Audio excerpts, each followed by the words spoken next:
श्री राधे। जय श्री गुरुदेव। श्री राधे। एक गुरुदेव তিনি নানান গ্রামগঞ্জে ভগবানের নাম প্রচার করে বেড়ান। একজন চোর ছিলেন, সেই চোরের গ্রামে গুরুদেব গিয়েছিলেন। সেখানে গিয়ে হরি কথা বলছেন, সেই চোর ভগবানের কথা শ্রবণ করে আনন্দ হয়েছে। তাহলে আমাকে দীক্ষা নিতে হবে। সেই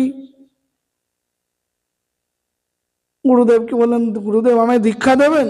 গুরুদেব বলছে, অবশ্যই, আমি তো নাম প্রচারে এসেছি, দীক্ষা দেব। বাবা, ভগবানের ভজন করবি তো?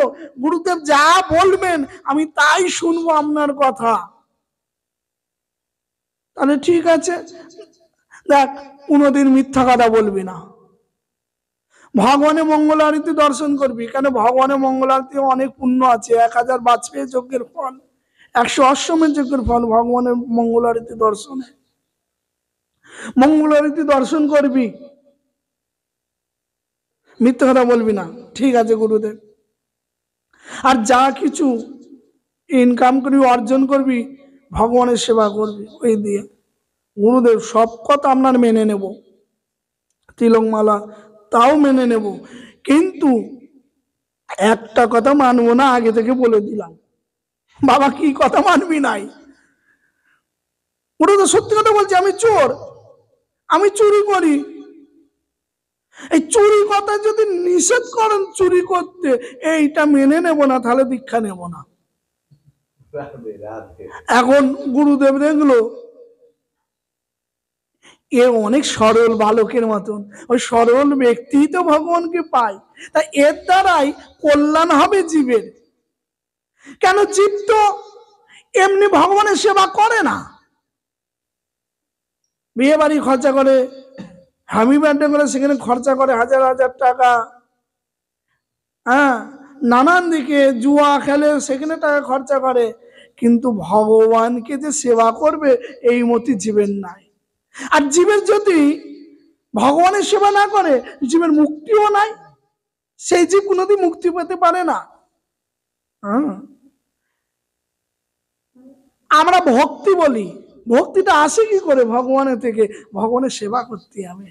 ব্যাকরণে তো বলছে ভজ ধাতু থেকে যে ভক্তি শব্দটা আসছে, ভজ ধাতুর অর্থ মানে হলে সেবা করা। ভজ ধাতুর মানেই সেবা করা। ভজ ধাতু ইতি সেবায়াং, সেবার নামই ভক্তি। তুমি বৈষ্ণব সেবা করো, গুরু সেবা করো, কিংবা ভগবানের সেবা করো, সেবা তো করতেই হবে। এখন এই গুরুদেব চিন্তা করলো, এই যে চোর, এ তো সরল, এরে দিয়ে কাজ হবে। আচ্ছা, তুই দীক্ষা নিবি বলছিস, তা চুরি করলে নিষেধ করলে তাহলে নিবি না? ঠিক আছে, ওই চুরির টাকা যা আসবে, চুরির জিনিস সব ভগবানের চরণে নিবেদন করে দিতে পারবি তো? তা তো দিতে পারবো গুরুদেব। গুরুদেব চিন্তা করলে এইসব জীব যারা ভগবানের সেবা করে না, ওদের সম্পদ নিয়ে এ যদি গোবিন্দের সেবা করে, আস্তে আস্তে তাদের কল্যাণ হবে। তারা বহির্মুখ পরিত্যাগ করে উন্মুখ হবে, ভগবানের ভজন করতে পারবে। ভগবানের সেবা হচ্ছে তার অর্থের দ্বারাই। এইভাবে সেই চোর গুরুদেব আজ্ঞা পেয়ে গেছে, চুরি আগে যা করতে আরো বেশি করে, ভগবানের সেবা করতে হবে, ভগবানকে অর্পণ করে করতে। সেই চোর বলল, আরো সেবা করব, ভগবানের ভক্তের অর্থের প্রয়োজন আছে। তিনি কি করলেন বলে, আজকে একটা বড় ধরনের চুরি করব। কি বারে বারে ছোট ছোট চুরি করি, ও হয় না, বড় ধরনের চুরি করবে। আজকে রাজার বাড়ি চুরি করব, রাজার বাড়ি চুরি করব। এখন রাজার বাড়ি চুরি করতে গেলে সেখানে প্রবেশ তো করতে পারবো না, কেন সেনা সামন্ত সব দাঁড়িয়ে আছে, ধরবে। তাই কি করতে হবে না, দর্জির কাছে গিয়ে ঠিক রাজার যে সেনার যে পোশাক, ঠিক ওই পোশাক বানিয়েছে, বানিয়ে পড়েছে। এখন সেনা হাতে একটা তরবারিও আছে, তাহলে সেনারা নিষেধ করবে না যেতে। এখন রাজার প্রাসাদের দিকে যাচ্ছেন, যারা দ্বাররক্ষী আছে, আরো সেনারা আছে, এই কোথায় যাও, তুমি কে, পরিচয় দাও। তিনি বলে, গুরুদেব তো বলেছে মিথ্যে কথা বলবি না। ওই দেখ কেমন সরল। মিথ্যে কথা বলবি না, আমি তো চুরি করতে যাচ্ছি, তাহলে আমাকে জিজ্ঞেস তো তুই কোথায় যাও কি বৃত্তান্ত, আমি যদি সত্যি কথা বলবো, যা হয় হবে। গুরুদেবের কাছে কথা দিয়েছি, গুরুদেব এই বলছে গুরুদেবের কথা দিয়েছি যে আমি জীবনে মিথ্যাটা বলবো না। তখন বলল, দেখো আমি চোর, আমি চুরি করতে যাচ্ছি, রাজার ঘর চুরি করতে যাচ্ছি, আমি চোর। সঙ্গে সঙ্গে সেনারা বলছে, না তুমি চোর হতে পারো না, তুমি বড় রসিক, আমাদের সাথে রসিকতা করছো, তুমি সেনা, রাজার সেবক, সেনা, না আমি চোর, তুমি রসিকতা করছো। এই যেতে দে, রাজার কার্যের জন্য যাচ্ছে, রাজপ্রাসাদের ভিতরে ঢুকছে, সত্যি কথা দেখলে গেট পাস হয়ে গেল একবারে। একবারে চলে গেলেন, গিয়ে চিন্তা করলো রাজার ঘরে কি করে ঢুকবো, সম্পদ কোথায় কি জানি না, কি করে কি চুরি করবো। একটা ঘোড়া চুরি করে নিয়ে যায় রাজার, রাজার সবচাইতে মূল্যবান যে ঘোড়াটি আছে, ভালো ঘোড়া, সেই ঘোড়াটি চুরি করে বের করে আনছে। আবার সেনারা বলছে, কি যে জন্য রাজার সেবকের জন্য কিছু সেই কাজ হয়েছে, হ্যাঁ কাজ হয়েছে, মানে এই তো নিয়ে যাচ্ছে চুরি করে, এই তো রাজার ঘোড়া চুরি করে নিয়ে যাচ্ছি, কাজ তো অবশ্যই হয়েছে। বলে দেখো তুমি আবার রসিকতা করছো। দেখ সেনারা সেনারা বলা কওয়া করছে, এ রাজার অতীব প্রিয় সেবক সেনা, এই জন্য রাজার ঘোড়া রাজা নিজে ওরে দিয়েছে, কোনো কার্যের জন্য যাচ্ছে, রাজার ঘোড়া তো গাড়ি দেয় না, রাজার থেকে নিয়ে চলে আসলো। চলে আসার পরে রাজার কানে যখন গেলেন, রাজা মশাই এলাম সেবক, রাজা বলে আমি তো কোনো ঘোড়া দিই না, আমার কোনো কাজ নাই, তাহলে চোর।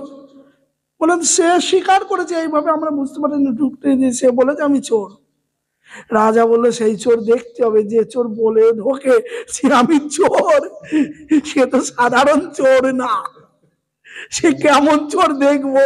এই চল, আমিও যাচ্ছি তোদের পিছে পিছে, সে না বেশি দূর যেতে পারে না, চল। ওই চোর যেতে যেতে ভোর হয়ে গেছে, ভোরে একটা মন্দিরে ঘন্টা পড়েছে, ঢং ঢং করে বেজে উঠেছে। ওরে গুরুদেব বলেছিল তো মঙ্গল আরতি ভগবানের দর্শন করতে, হ্যাঁ এ তো ঘন্টা বলছে মঙ্গল আরতি হবে, তা দর্শন করবো, গুরুবাক্য। ঘোড়াটা বাইরে বেঁধে রেখে মঙ্গল আরতি হরিনাম হচ্ছে, নাচছে সেই চোর। নৃত্য করতে করতে এখন সেই রাজা এসেছে, রাজা বলে এখন কিছু বলিস না, ও তো ধরাই তো পড়েছে, পরে আগে কীর্তনাদি করতে দে ওরে। কীর্তনাদি হয়ে গেছে, আসতে গেছে, রাজার লোক তাকে বন্দি করে ফেলেছে, বাঁধ এরে বাঁধ, বেঁধে ফেলেছেন। বেঁধে ফেলার পরে তখন রাজা বলছে, এই তুমি চুরি করেছো আমার ঘোড়া?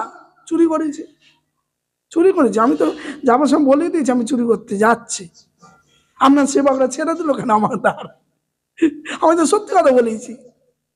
রাজা বলে এই তো ভালো চোর, চুরি করছে সব স্বীকার করছে, আর এমনি চোর ধরা পড়লে মার দিলেও স্বীকার করে না আমি চুরি করেছি। আরে চুরি করেছে, কেন চুরি করেছে? চুরি না করলে আমার গোবিন্দের সেবা হবে কি করে, হ্যাঁ সেবা হবে কি করে? চোর চিন্তা করলো আমি ঘোড়াটি যে এনেছি এখনো পর্যন্ত কি চুরির জিনিসটা গোবিন্দকে সমর্পণ করি না, গুরুদেব বলেছিল, তা রাজদণ্ড আমায় পেতেই তো হবে, রাজার লোক নিয়ে যাবে, কিন্তু ঘোড়াটা যে আমি চুরি করেছি এটা তো আমার ভগবানকে দিই নাই।